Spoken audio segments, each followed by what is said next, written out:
Are you excited, Kitty?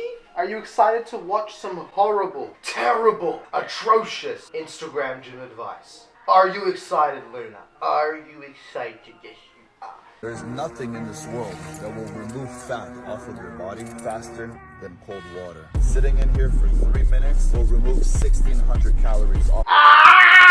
She's not excited. Let's get started. Sitting in here for 3 minutes will remove 1,600 calories off of my body, bring up my testosterone levels by 700%, and speed up my metabolism by 350%. 1,600 calories, 700%, 350% metabolism. So if my maintenance was 3,000 calories, if I just cold plunge for 5 minutes, I go from 3,000 to what? Put it into the calc, slang for calculator, we get...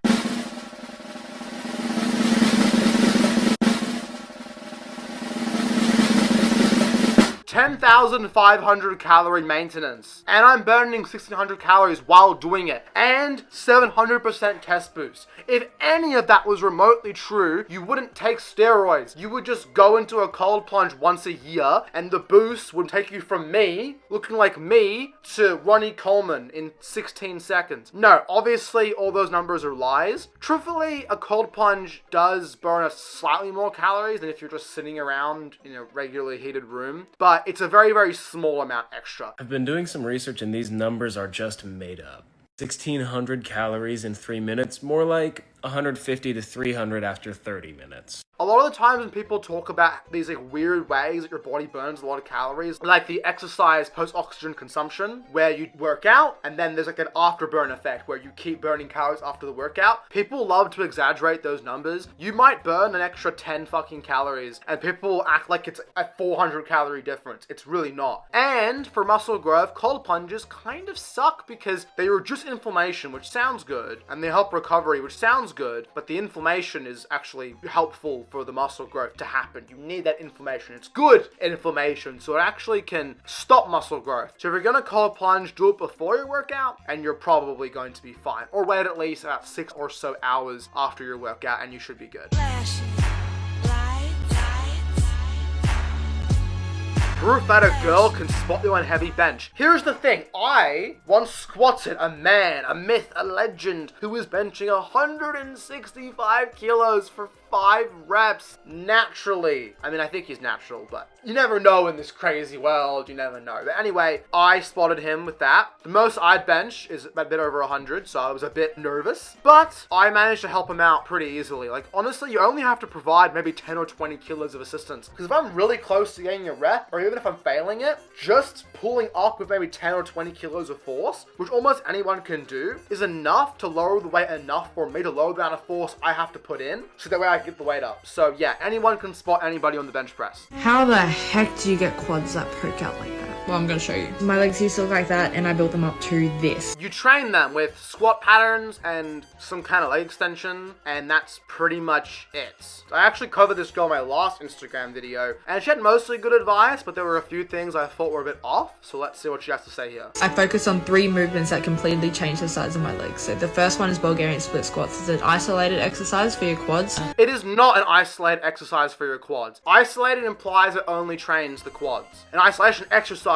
when it only trains one muscle for the most part. But overall, yes, Bulgarians are great for your quads and for your glutes, depending on your stance and everything. If you want to get your quads to pop from the side and the front, you've got to do RDLs. That works the hamstrings. Last workout is sprinting. As a strength and conditioning coach, I couldn't stress the importance of sprinting and how it builds strong and powerful athletic legs. Sprinting is one of the body's most intense efforts, so ultimately it will make you stronger and build huge amounts of muscle mass. I've had people tell me I don't train legs because I run sometimes, and that's my leg workout. Guys, cardio like running, Stairmaster, whatever, only builds muscle and actually builds an equal amount of muscle to weightlifting when you're a bare beginner and the stimulus is completely new. When you have been training for a bit longer, it will not help you build a lot of muscle. To build a lot of muscle, you need mechanical tension. You're not training your quads with the maximum amount of mechanical tension in sprinting or any kind of running or cardio exercise. So no, this will not grow your quads past the beginner stage. If you watch my videos regularly, you will know that I sometimes make mistakes in my critiques. So when I edit my videos, I like to go back and try and fix any mistakes I make. Her original claim in her video is that sprinting is a really big deal. It's going to build you a ton of muscle. My claim is that it will only build you muscle when you're a beginner. When you're a beginner, you're more prone to muscle growth because the stimulus is more novel. Your body isn't used to it, so you can grow from doing almost anything. You don't have to train close to failure when you're a beginner in those first couple of months, for example. But when you're more advanced, so 1 year of training, 2 years, 3 years, 5 years, 10 years, etc., you need to train close to failure. You need enough mechanical tension to grow muscle, and sprinting will not provide that for you. I was partially wrong. Sprinting will still build you a bunch of muscle. That is true. However, it will not build you close to as much muscle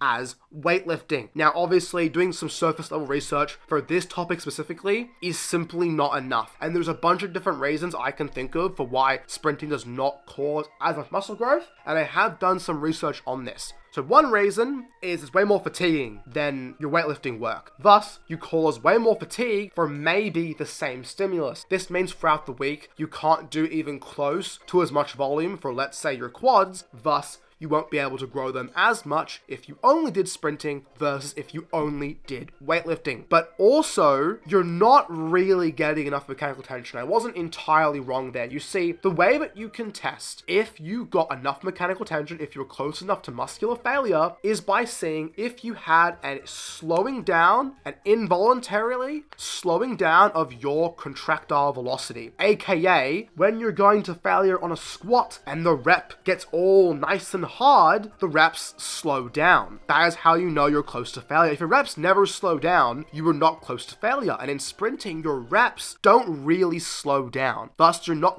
really going that close to failure, or at least not as close to failure as you could on, let's say, a leg extension. Thus, you are not going to be growing as much muscle. Also, there are other limiting factors to why you give out when sprinting, not just your leg muscles. It can also be your cardio, is probably the biggest one, amongst a few other things. So will sprinting grow you muscle? Yes, of course. Will it grow you as much as weightlifting? No, not even close. Sprinters have big legs because they train for it separately in the weight room, because it does help them with their sprinting a lot to have bigger, stronger legs. But no, it will not grow you as much muscle as weightlifting. Anyway, I just wanted to correct my slight inaccuracy there. Abs at home, not boring. There's no such thing as a not boring ab workout. Hot take, I know, but I find them insufferable. Especially as at-home ones. Okay, most of these ab circuits are bullshit. I'm not even going to watch past the second exercise because I've already seen this video. I know what's going to happen. Some of these exercises work fine. Other exercises don't work fine. She does like 4 variations of a leg raise. Why not just do the same variation for a few sets? She has these super specific rep ranges. You have to do 10 reps, which means you're probably not going to be training close to failure, because if you're capable of doing 15 reps or only 5 reps, then